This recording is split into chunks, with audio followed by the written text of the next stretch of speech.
Welcome to Aging Untold. It's a question some caregivers can't shake. What happens to my loved one if something happens to me?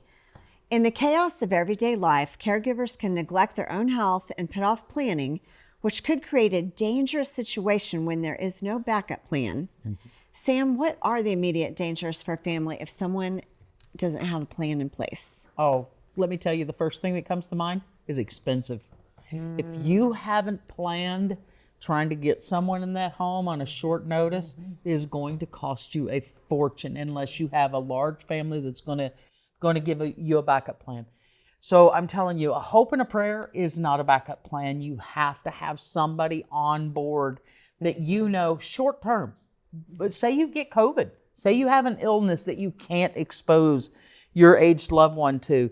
You have to have a backup plan. What if you're in a car accident? You have to have something because that person can't be left alone. They need the help, and you're the primary person to do it. And I think you have to really, the person needs to realize, and they're afraid, but they're afraid of being that only system left in place. But they have to learn to name that fear, because if you name the fear, then you can create an action plan. Sure, absolutely. I think in terms of being practical, like talk as a family. And I think this is a great conversation starter. Like, let's all have a family meeting or a meeting with my close friends and say, I need to talk about a backup plan. And I'm thinking about this short term.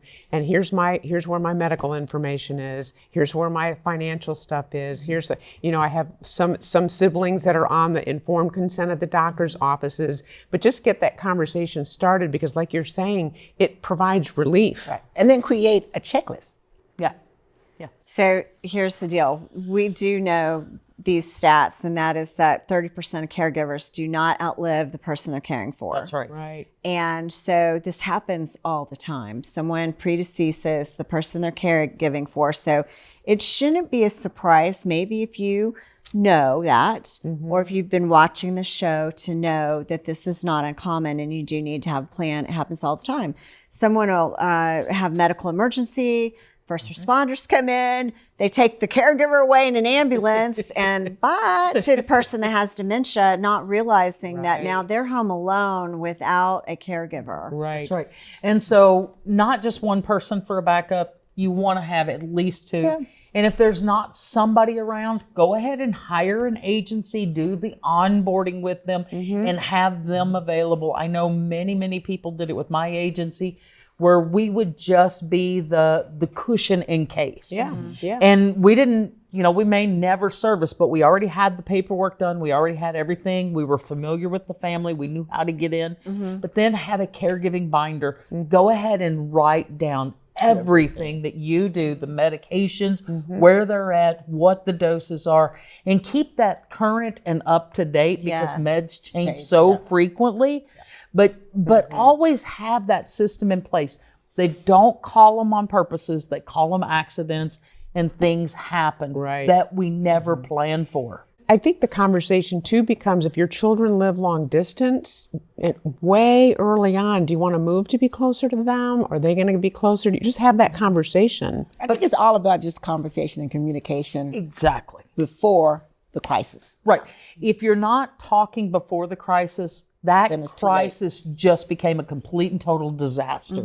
Because if you don't have something in place, if you're waiting until the day you need an agency to come in and do the caregiving for you, too late. That short term getting somebody in there, that's costing you a fortune.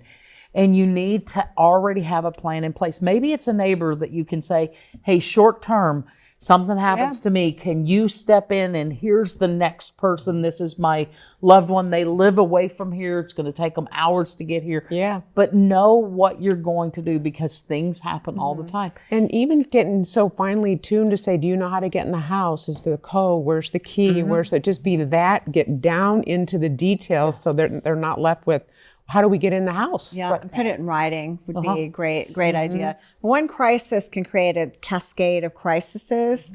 And so if you have a plan in place, that can prevent terrible things from happening next. I always tell people procrastination can end up being an emergency. Yeah. And to that home access, if you don't have an electronic lock that you can give somebody the code to, or you can open the door for them, Put a lockbox on your gas meter. Yeah. On your gas meter. They're easy to find. They're not easy to remove. And give somebody the code. And don't use your own phone number or something that somebody else will figure out. But leave a lockbox out, because nobody wants to come in after 911 call and have to replace their front door. And that does happen, because those guys are coming in the door to get to you. Putting that information on the refrigerator, it's so simple. And those handsome ambulance guys come in and they go right to the refrigerator. They always look, don't they? They're always going to look. They for always that. look for that. So look. put all that critical information right in front and center for them. Medical information and all the details.